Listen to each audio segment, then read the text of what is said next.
Hi, Sue. How are you? Yeah, I'm doing good. Hey, I got something for you as a thank you. Thank you. I'm going to read you a story. And this story is about of Justin Morgan. Yeah, I'm going to read you a story about of Justin Morgan. And this is from one of your books that you gave me. Horses, of course. Okay, Sue, sit back and relax. I'm going to read you a story. Okay? Here we go. Justin Morgan walked along a dirt road in Massachusetts. Did I say that right? Massachusetts. He was too poor to own a horse. There was 200 This was 200 years ago, so he had to walk wherever he wanted to go. Justin had come all the way from Vermont to collect some money a man owed him. But when he got there, the man said, "If you want money, you'll just have to wait. I can give you something else, though." He pointed to two horses in the field nearby. Justin was a teacher. He didn't need a horse, and the man owed him much more money than Justin would get from selling those two horses. But he had come a long way. Two horses were better than nothing. Finally, Justin nodded and started home with the horses. One horse was big and powerful looking. Justin could sell him. But he shook his head when he looked at the other horse, a colt named Figure. Figure was only 14 hands high. That wasn't very big for a horse. He probably worth nothing at all, Justin thought. Figure had run wild for 2 years. His coat was covered with mud and dust. Justin could hardly tell what color he was.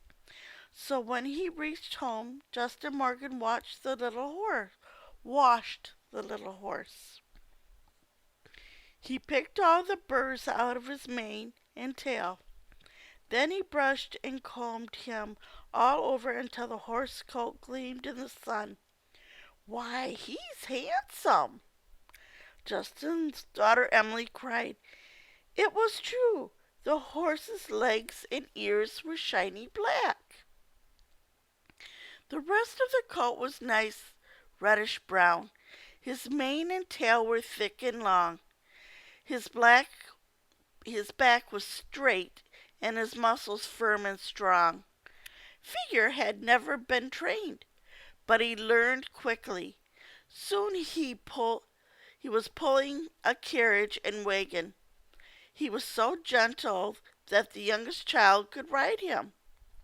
And he sat and he was so smart. Sometimes I think that horse knows what I'm thinking before I do myself, Justin said. Figure was strong, too.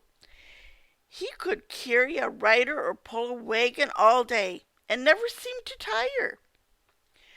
Best of all, he was always willing to do whatever it was asked of him. Justin Morgan was proud of Figure, but he was very poor. He couldn't afford to keep a horse. He didn't want to sell him either. Maybe he could rent him to someone. Justin went to a neighbor named Robert Evans. "I hear you need a horse," he said. "What about renting mine?" Mr. Evans had heard good things about Figure, but still he said, "That horse of yours is too small, and the work I do is mighty hard. What I need is a really big horse." Justin smiled and said, "Try 'em." So $14 a year Figure was rented to Robert Evans. Soon Mr. Evans knew just how good a bargain he had made. 200 years ago, horses did the work that farm machines and cars do today. They were never treated like pets. They were work animals, that was all. Every day Evans and Figure went to work. From dawn to dark they hauled heavy logs out of the woods. They pulled big stumps and rocks from the ground. It was hard, hard work. But Figure was always willing. One evening Robert Evans and Figure passed a sawmill on their way home. Men and horses were standing in the clearing in the front of the mill. A huge pine log lay on the ground, more than 150 feet from the sawmill. "What's going on?" Robert Evans called out. A man explained. One horse after another had tried to drag the log to the mill, but none had been able to move it more than a few inches. Robert Evans walked over to the log. He looked at it from one side to the other. "Why, Figure can do it," he said. Everyone looked at Justin Morgan's horse. Some began to laugh. "That horse," one man said. "Why, horses almost twice his size couldn't move that log." "I say, Figure can do it," he said again. "And I say he can do it in 3 pulls or less." He snapped one end of the heavy chain to Figure's harness. He wrapped the other end around the log. Then he patted Figure on the shoulder. "All right, boy," he said quietly. "It's just another log, only bigger."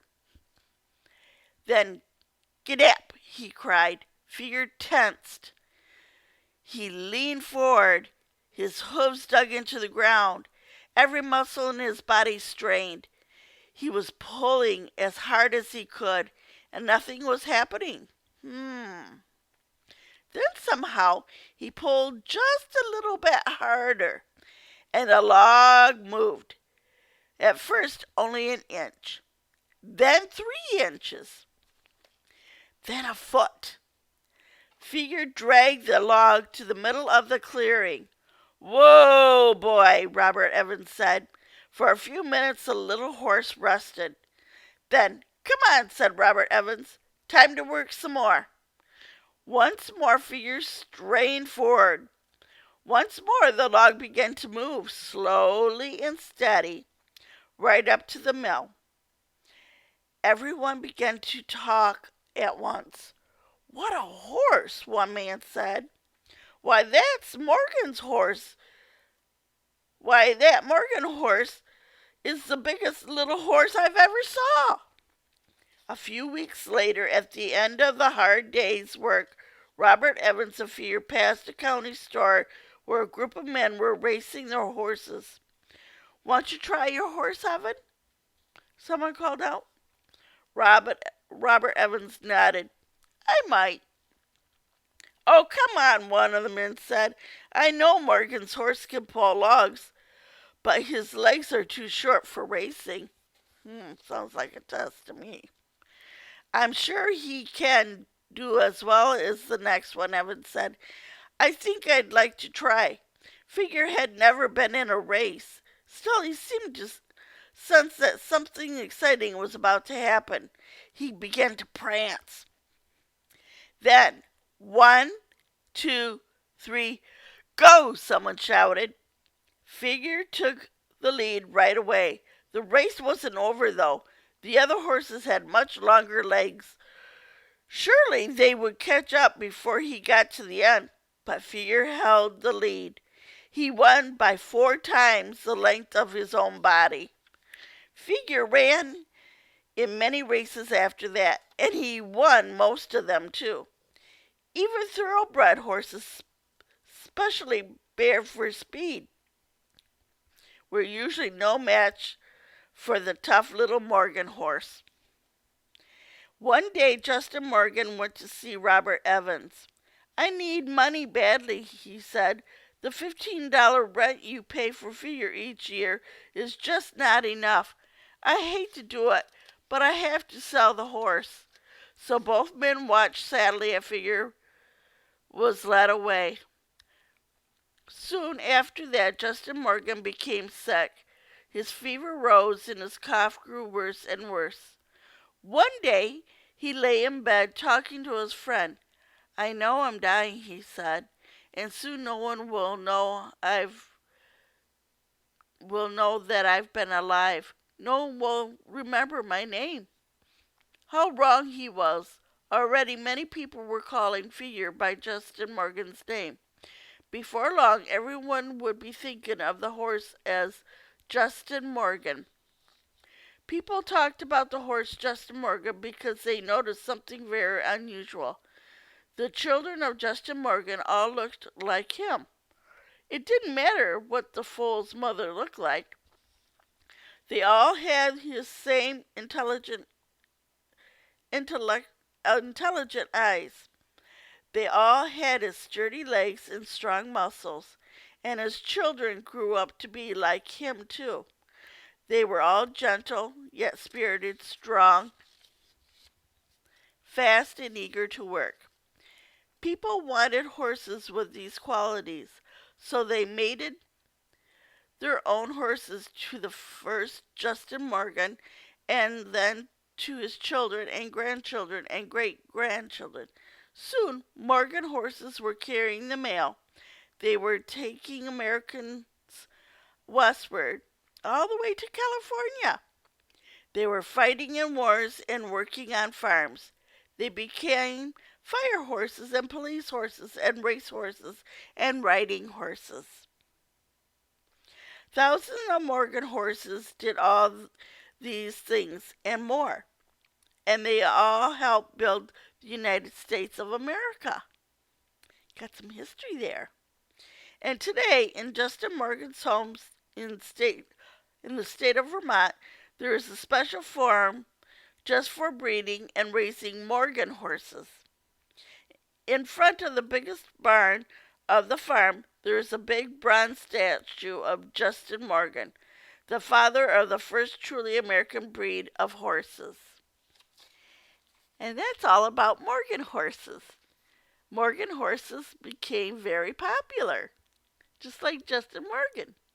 Well, I hope you enjoyed your story, Sue. Miss ya, and I want you to have a great weekend. Bye-bye.